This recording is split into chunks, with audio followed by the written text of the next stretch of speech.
From Washington, this is VOA News.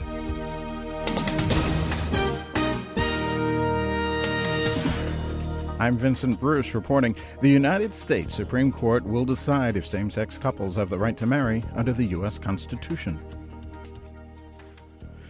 The United States Supreme Court will decide if same-sex couples have the right to marry under the Constitution. The High Court announced Friday that it will examine and rule on appeals of lower court rulings that back bans on such marriages in the states of Kentucky, Michigan, Ohio, and Tennessee. 10 other states also prohibit such unions.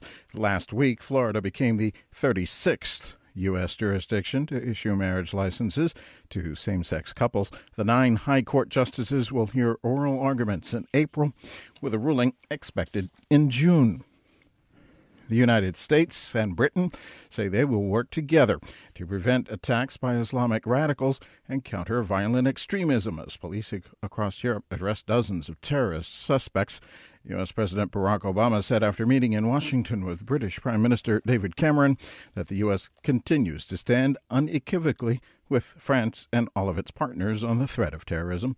He also said the United States will help France seek justice for last week's terrorist attacks. Today, we continue to stand unequivocally, not only with our French friends and allies, but with also all of our partners who are dealing with this scourge. Mr. Cameron said the U.S. and Britain both face threats to their national security from, quote, people who want to do us harm, unquote. He said the Islamic extremists who seek to attack the West are following a poisonous and fanatical ideology. This is VOA News. U.S. President Obama and Prime Minister David Cameron say any moves to impose new sanctions on Iran would jeopardize ongoing negotiations to reach a deal to curb its nuclear program.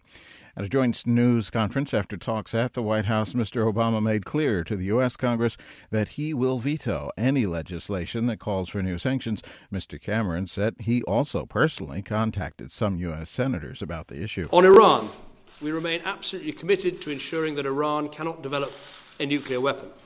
The best way to achieve that now is to create the space for negotiations to succeed. We should not impose further sanctions now. That would be counterproductive, and it could put at risk the valuable international unity that has been so crucial to our approach.